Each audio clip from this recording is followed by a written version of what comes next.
मलाखी अध्याय 1 मलाखीच्या द्वारे इस्रायेलास प्राप्त झालेले परमेश्वराचे वचन. परमेश्वर म्हणतो, मी तुम्हावर प्रीती केली, पण तुम्ही विचारिता, तू कोणत्या बाबतीत आम्हावर प्रीती केली? परमेश्वर म्हणतो, एसाव याकोबाचा भाऊ नव्हता काय? तरी मी याकोबावर प्रीती केली, एसावाचा द्वेष केला, त्याचे पर्वत उजाड केले व त्याचे वतन रानातल्या कोल्ह्यास दिले. अदोम म्हणाला, आमची नासधूस झाली, तरी ओसाड झालेली स्थळे आम्ही पुन्हा बांधू. तर सेनाधीश परमेश्वर म्हणतो, ते बांधितील, पण मी पाडून टाकीन.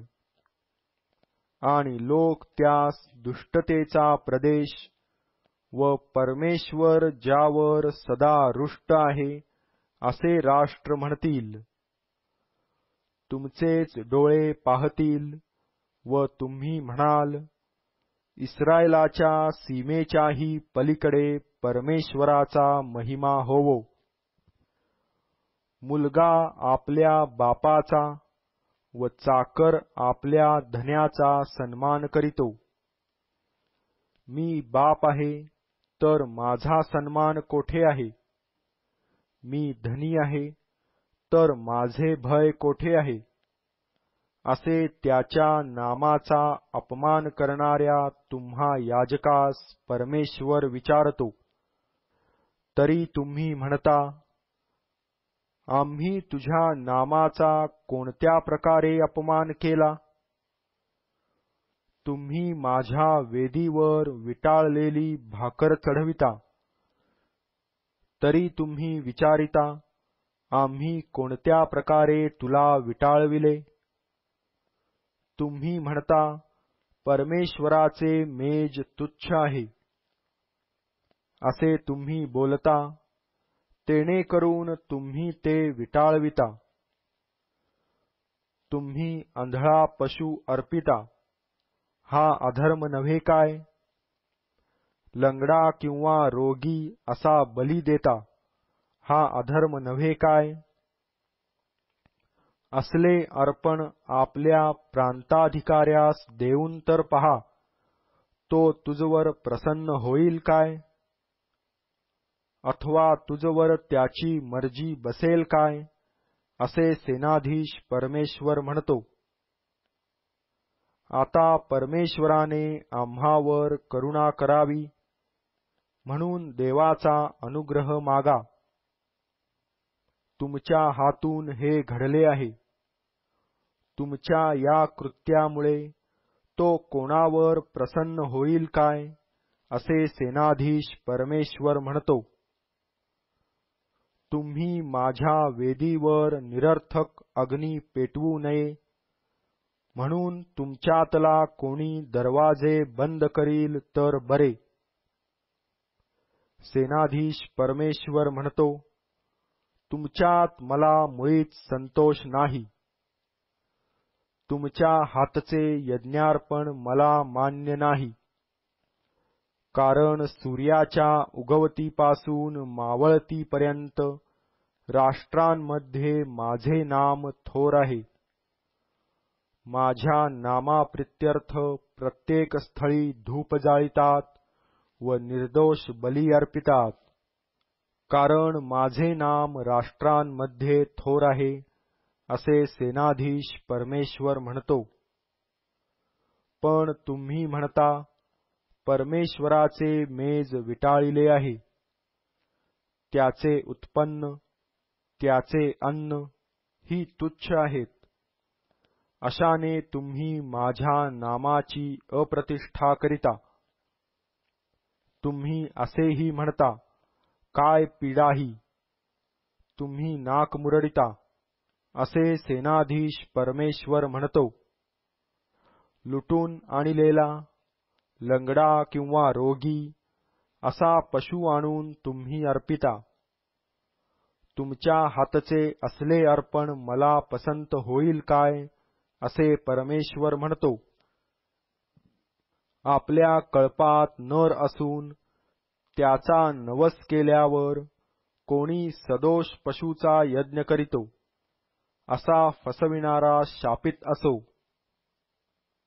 मी थोर राजा आहे व राष्ट्रात माझ्या नामाची भीती धरितात, असे सेनाधीश परमेश्वर म्हणतो. मलाखी अध्याय 2. आता याजक हो, तुम्हास ही आज्ञा होत आहे. सेनाधीश परमेश्वर म्हणतो, माझ्या नामाचा महिमा व्हावा यासाठी तुम्ही ऐकून मन लावले नाही, तर मी तुम्हावर शाप पाठवीन व तुमचे आशीर्वाद शाप करीन. तुम्ही लक्ष पुरवीत नाही, म्हणून मी त्यास शापरूप करून चुकलो आहे. पहा, मी तुमच्या शेतातले बी निर्जीव करीन.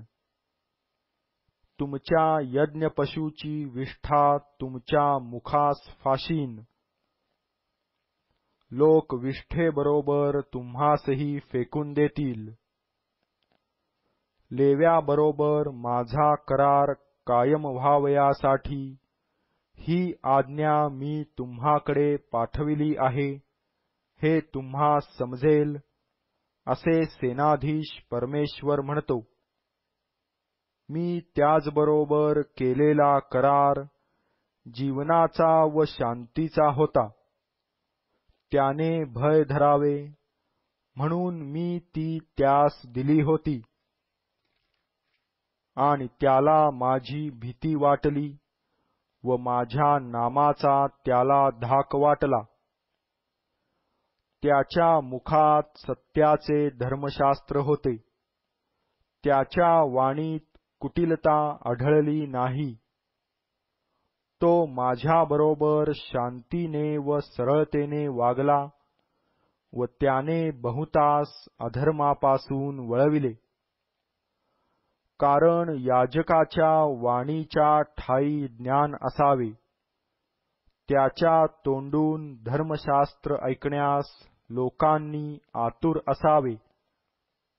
कारण तो सेनाधीश परमेश्वराचा निरोप्या आहे. पण तुम्ही मार्ग सोडून गेला आहात. धर्मशास्त्राच्या मार्गात पुष्कळास ठोकर खाण्यास तुम्ही लाविले आहे. तुम्ही लेव्यांचा करार बिघडविला आहे, असे सेनाधीश परमेश्वर म्हणतो. ह्यास्तव मी तुम्हास सर्व लोकांपुढे तुच्छ व नीच केले आहे. कारण तुम्ही माझ्या मार्गांनी चालत नाही व माणसांची मुरवत धरून न्याय करिता. आम्हा सर्वांचा एकच पिता नाही काय? एकाच देवाने आम्हास उत्पन्न केले नाही काय? असे असता आम्ही आपापल्या बंधूचा विश्वासघात करून आपल्या पूर्वजांचा करार का मोडितो बरे? यहूदा विश्वासघात करीत आहे. इस्रायलात व यरुशलेमेत एक अमंगळ प्रकार घडला आहे. म्हणजे यहूदाने परमेश्वराला प्रिय असलेले त्याचे पवित्र स्थान भ्रष्ट केले आहे व परक्या दैवताच्या कन्येबरोबर विवाह केला आहे. जो मनुष्य असे करीतो, तो हाक मारणारा असो, उत्तर देणारा असो, किंवा सेनाधीश परमेश्वराला यज्ञार्पण करणारा असो, त्याला परमेश्वर याकोबाच्या डेऱ्यातून नाहीसे करील. तसेच आसवे गळणे, रडणे व उसासे टाकणे यांनी परमेश्वराच्या वेदीला तुम्ही इतके झाकून टाकिले आहे की तो यज्ञार्पणाकडे ढुंकून पाहत नाही. तुमच्या हातून ते आवडीने घेत नाही. तुम्ही म्हणता असे का? कारण तुझ्यामध्ये व तुझ्या तारुण्यातल्या स्त्रीच्या मध्ये परमेश्वर साक्षी आहे. ती तर तुझी सहकारिणी व तुझी कराराची पत्नी असून तिजबरोबर विश्वासघाताने वर्तला आहेस. ज्याच्या ठायी आत्म्याचा थोडा तरी अंश आहे, अशा कोणीही असे कधी केले नाही. देवास अनुसरणाऱ्या संततीची इच्छा करणारा कोणी आहे काय? याकरिता आपल्या आत्म्याला जपावे व आपल्या तरुणपणाच्या पत्नीचा कोणी विश्वासघात करू नये. परमेश्वर इस्रायलाचा देव म्हणतो, मला सूटपत्राचा तिटकारा आहे. सेनाधीश परमेश्वर म्हणतो, जो आपल्या पत्नीबरोबर क्रूरतेने वागतो त्याचा मी द्वेष करीतो. तर तुम्ही आपल्या आत्म्यास जपा, विश्वासघाताने वागू नका. तुम्ही आपल्या भाषणाने परमेश्वरास कंटाळा आणिला आहे. तरी तुम्ही म्हणता, आम्ही कशाने त्याला कंटाळा आणिला? तुम्ही म्हणता, प्रत्येक दुष्कर्मी इसम परमेश्वराच्या दृष्टीने चांगला आहे व तो त्याच्या संबंधाने संतुष्ट असतो. नाही तर न्याय करणारा देव आहे कोठे? अशाने तुम्ही त्यास कंटाळा आणिला आहे. मलाखी अध्याय 3. पहा, मज पुढे मार्ग तयार करण्यासाठी मी आपला निरोप्या पाठवितो. ज्या प्रभूला तुम्ही शोधिता तो एकाएकी आपल्या मंदिरात येईल. पहा, करार घेऊन येणाऱ्या निरोप्याची तुम्ही अपेक्षा करीत आहात. तो येत आहे, असे सेनाधीश परमेश्वर म्हणतो. त्याच्या आगमनाच्या दिवशी कोण निभावेल? तो प्रगट होईल तेव्हा कोण टिकेल? कारण तो धातू गाळणाऱ्याच्या अग्नीसारखा, परटाच्या खारासारखा आहे. रूपे गाळून शुद्ध करणाऱ्यासारखा तो बसेल व लेवीच्या वंशजास शुद्ध करील. त्यास सोन्या रुपयाप्रमाणे शुद्ध करील. मग ते धर्माने परमेश्वराला बली अर्पण करीतील. पूर्वीच्या दिवसांप्रमाणे, प्राचीन वर्षाप्रमाणे यहुदा व यरुशलेम यांचे यज्ञार्पण परमेश्वराला आवडेल. मी न्याय करावयाला तुम्हाकडे येईन आणि जादूगार, व्यभिचारी, खोटे साक्षी यांच्या विरुद्ध आणि मजुरांची मजुरी अडकवून ठेवणारे, विधवा व अनाथ याजवर जुलूम करणारे आणि मला न भिता परक्याला न्याय मिळू न देणारे यांच्या विरुद्ध साक्ष देण्याची त्वरा करीन, असे सेनाधीश परमेश्वर म्हणतो. कारण मी परमेश्वर बदलणारा नव्हे, म्हणून याकोब वंशज हो, तुम्ही नष्ट झाला नाही. तुमच्या पूर्वजांच्या दिवसांपासून माझे विधी तुम्ही मोडिले, ते पाळिले नाहीत. मजकडे वळा, म्हणजे मी तुम्हाकडे वळेन, असे सेनाधीश परमेश्वर म्हणतो. तुम्ही म्हणता, आम्ही कोणत्या बाबतीत वळावे? मनुष्य देवाला ठकविल काय? तुम्ही तर मला ठकविले आहे. असे असून तुम्ही म्हणता, आम्ही कोणत्या बाबतीत तुला ठकविले आहे? दशमांश व अर्पणे या संबंधाने तुम्ही शापाने शापग्रस्त आहात. कारण तुम्ही अवघ्या राष्ट्राने मला फसविले आहे. सेनाधीश परमेश्वर म्हणतो, माझ्या मंदिरात अन्न असावे म्हणून सगळा दशमांश तुम्ही भांडारात आणा, म्हणजे मी आकाश कपाटे उघडून जागा पुरणार नाही एवढा आशीर्वाद तुम्हाकरिता वर्षितो की नाही, याविषयी माझी प्रतीती पहा.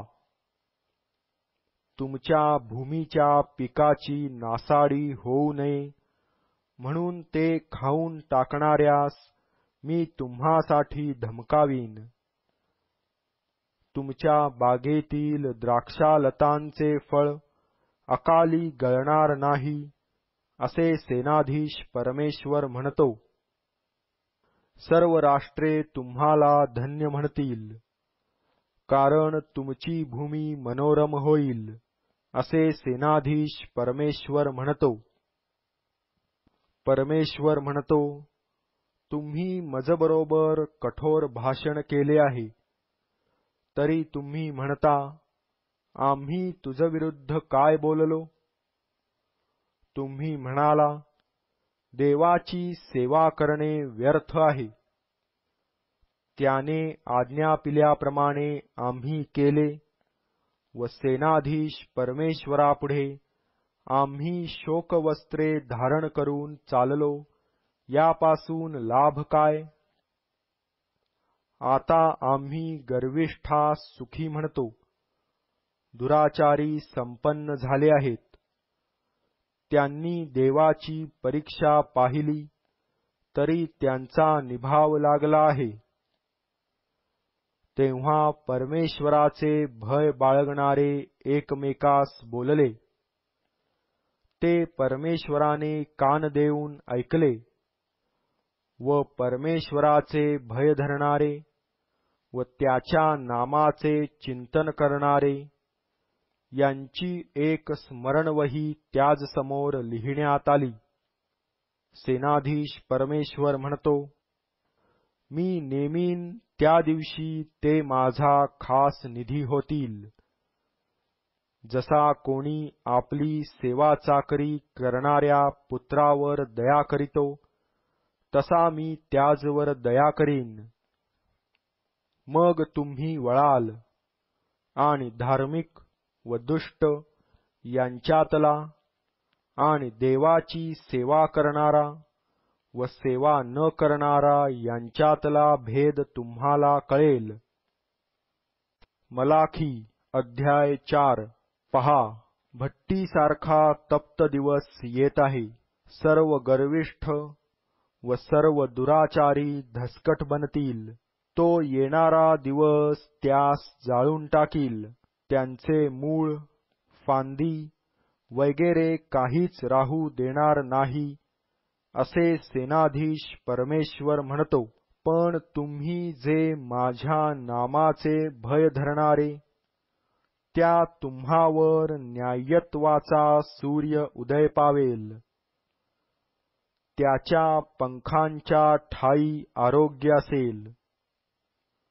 तुम्ही गोठ्यातल्या वत्सांप्रमाणे बाहेर पडून बागडाल. तुम्ही दुष्टास तुडवाल.